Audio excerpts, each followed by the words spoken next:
हे friends, आपको welcome कहता हूँ आई फैक्टनर के लर्निंग वीडियो ट्यूटोरियल्स में। और ये जो वीडियो ट्यूटोरियल है इसमें हम फॉर्मल और इनफॉर्मल इंग्लिश वर्ड्स को सीखेंगे कि जो फॉर्मल इन्वायरमेंट होती है जैसे ऑफिस हो गया, स्कूल हो गया, डॉक्टर का अस्पताल हो गया, वहाँ पे हमने इंग्लिश के कौन से वर्ड्स यूज़ करने हैं और उन्हीं के ऑल्टरनेटिव्स वर्ड्स, मुतबादिल वर्ड्स जो हम स्ट्रीट्स में, पार्टीज में दोस्तों के साथ यूज़ कर सकते हैं। तो शुरू करते हैं जी आज का वीडियो ट्यूटोरियल। आज के जो पहले हमारे पास पेयर ऑफ वर्ड्स हैं वो हैं डोनेट और गिव। डोनेट यानी कि किसी को पैसे देने, कुछ डोनेट करना, कोई चीज़ देनी, अतिया करना, ठीक है जी, या फिर दान करना, डोनेट करने को कहते हैं। इसी तरह आप जब गिव का मतलब होता है देना, लेकिन अगर वही पैसे आप किसी को देते हैं, गरीब को देते हैं या फिर फ़कीर को देते हैं, मांगने वाले को देते हैं, तो वो आप गिव कर रहे होते हैं।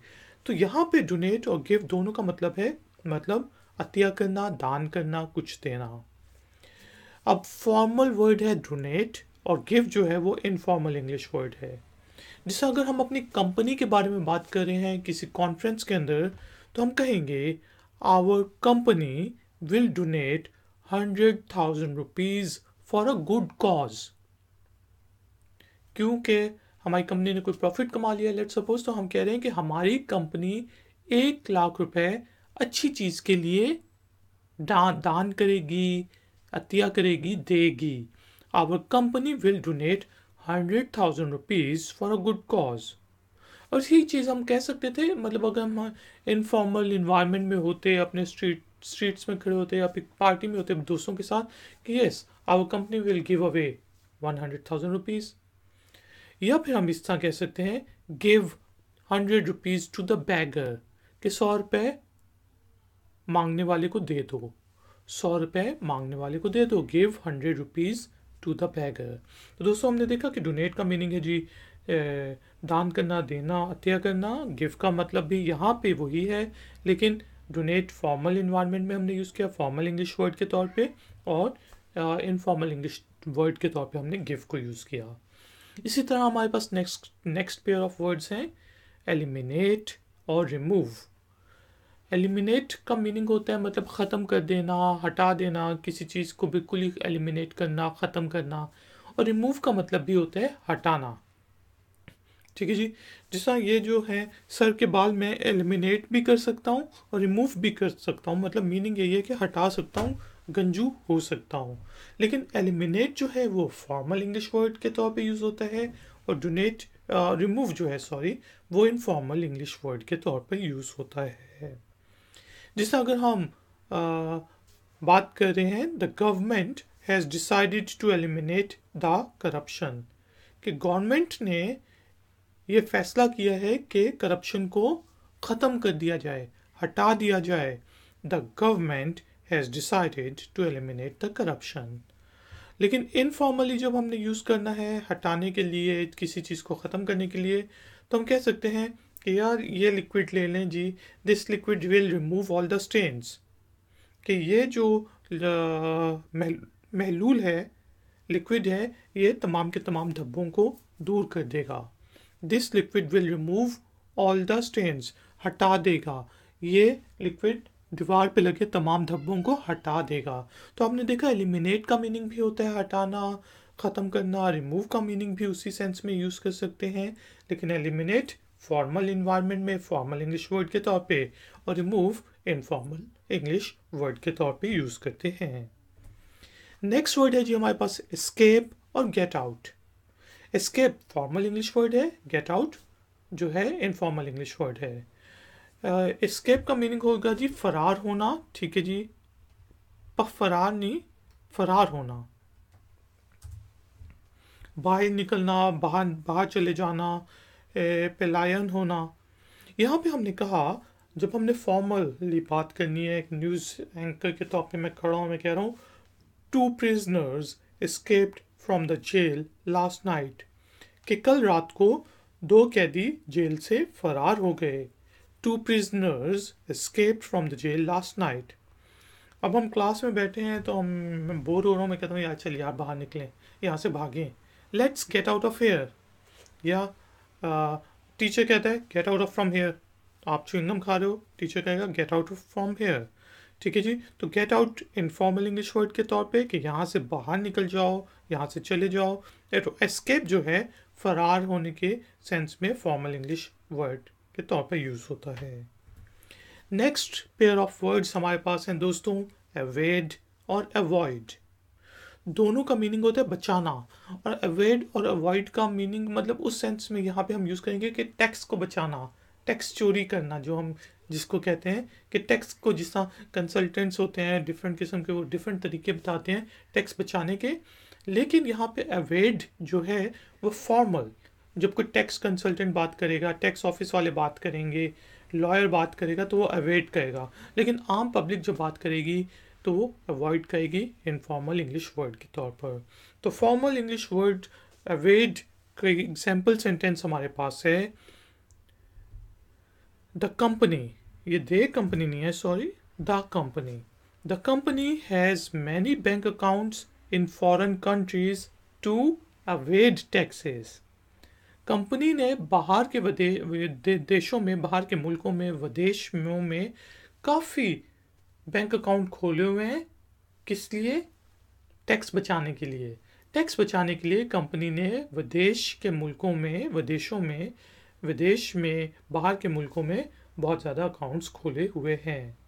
ये हमने कोई रिपोर्ट लिखी है, फॉर्मल रिपोर्ट, तो उसमें हमने अवॉइड का वर्ड यूज़ किया।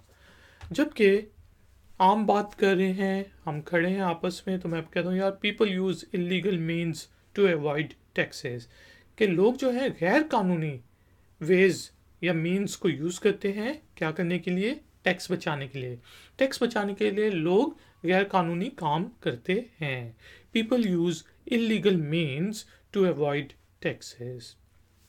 अवॉइड और अवॉइड यहाँ पे दोनों का मीनिंग है जी बचाना, टैक्स को बचाना। लेकिन पहले फॉर्मल इन्वायरमेंट में अवॉइड यूज़ करेंगे, इनफॉर्मल वर्ड के तौर पर अवॉइड को यूज़ करेंगे। नेक्स्ट पेयर ऑफ वर्ड्स जो हमारे पास हैं दोस्तों, वो हैं एग्जामिन और गो थ्रू। अब गो थ्रू का मीनिंग डिफरेंट भी हो सकता है, लेकिन यहाँ पे हम एग्जामिन करना यानी कि जांच करना, जिससे एग्जामिनर एग्जाम्स को एग्जामिन करता है। ठीक है, उस सेंस में हम यूज़ करेंगे गो थ्रू को भी, कि यार अब हमने पुराने पेपर्स को पढ़ना है दोस्तों ने, तो हम कहेंगे गो थ्रू करते हैं, पुराने पेपर्स को सॉल्व करते हैं। लेकिन जब हम टीचर की बात करेंगे तो वो एग्जामिन करेगा, डॉक्टर की बात करेंगे तो वो एग्जामिन करेगा, क्योंकि वो फॉर्मल हम बात कर रहे हैं, फॉर्मल इन्वायरमेंट में बात कर रहे हैं, प्रोफेशनल्स की बात कर रहे हैं। जिसका यहाँ पे हम कह सकते हैं the examiner is examining the exam papers. Examiner जो है वो एग्जाम पेपर्स की जांच पड़ताल कर रहा है, उन्हें चेक कर रहा है। The examiner is examining the exam papers. लेकिन हम दोस्त बैठे हैं तो मैं कहूँगा let's go through the past papers one more time. हमारा कल एग्जाम है, हम तैयारी कर रहे हैं, तो मैं कहता हूँ कि पुराने जो पेपर्स हैं उनको एक दफ़ा फिर से उनकी जांच करते हैं, उनको सॉल्व करते हैं, उनसे गुजरते हैं। तो गो थ्रू का मीनिंग होता है गुजरना। ठीक है जी। लेकिन यहाँ पे हमने कहा let's go through the past papers one more time.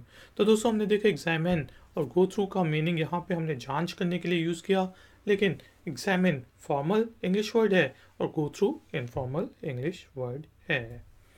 इसी तरह दोस्तों हमारे पास वर्ड्स हैं फैब्रिकेट और मेकअप। वो हम कहते हैं ना यार उसने कोई कहानी गढ़ी है, उसने कहानी बनाई है। तो अगर एक लॉयर कोर्ट में खड़े होकर कहेगा तो वो कहेगा कि मुजरिम ने कहानी फैब्रिकेट की है। लेकिन हम दोस्त आपस में बात कर रहे हैं तो हम कहेंगे कि यार उसने तो कहानी मेकअप की है। ठीक है जी। बनाना, घड़ना, कहानी बनाना, कहानी गढ़ना। जिसका हम कह सकते हैं the criminal fabricated the story, कि मुजरिम ने कहानी घड़ी, कहानी बनाई और जज को सुना दी। The criminal fabricated the story. लेकिन हम आपस में बात कर रहे हैं तो हम कहेंगे he made up the story, यानी कि उसने कहानी बनाई है, ये वाकया हुआ नहीं उसके साथ, भी कहानी कर रहा है रिलेट आने के लिए, कहानी बनाई है। He made up the story. तो दोस्तों हमने देखा फैब्रिकेट और मेकअप का यहाँ पे मीनिंग होता है बनाना, घड़ना। फैब्रिकेट फॉर्मल इंग्लिश वर्ड के तौर पे यूज़ होता है और मेकअप इनफॉर्मल इंग्लिश वर्ड के तौर पर यूज़ होता है। नेक्स्ट पेयर ऑफ वर्ड्स हमारे पास हैं जी एक्सपेरिमेंट और टेस्ट। कोई एक्सपेरिमेंट करना, किसी चीज़ को टेस्ट करना, ठीक है जी, तजर्बा करना, प्रयोग करना, उस सेंस में ये दोनों वर्ड्स यूज़ होते हैं। लेकिन एक्सपेरिमेंट आमतौर पर फॉर्मल इंग्लिश वर्ड के तौर पे यूज़ होता है और टेस्ट जो है इनफॉर्मल इंग्लिश वर्ड के तौर पर यूज़ होता है। जैसे कि हम कह सकते हैं the scientists are conducting an experiment in a lab, कि साइंसदान एक लैब में एक्सपेरिमेंट कर रहे हैं, तजर्बा कर रहे हैं, प्रयोग कर रहे हैं। The scientists are conducting an experiment in a lab.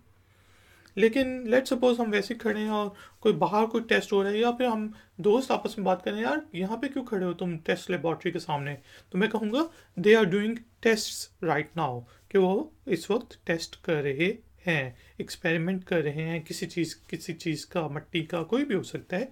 They are doing the test right now. लेकिन टेस्ट जो है हम दूसरी सेंस में भी यूज़ करते हैं, जैसा खून का टेस्ट हो गया या टेस्ट मैच हो गया, उस सेंस में भी यूज़ होता है। लेकिन यहाँ पे एक्सपेरिमेंट और टेस्ट ऑल्टरनेटिव वर्ड्स के तौर पे यूज़ हुए हैं। एक्सपेरिमेंट जो है वो फॉर्मल इंग्लिश वर्ड है, टेस्ट जो है वो इनफॉर्मल इंग्लिश वर्ड है।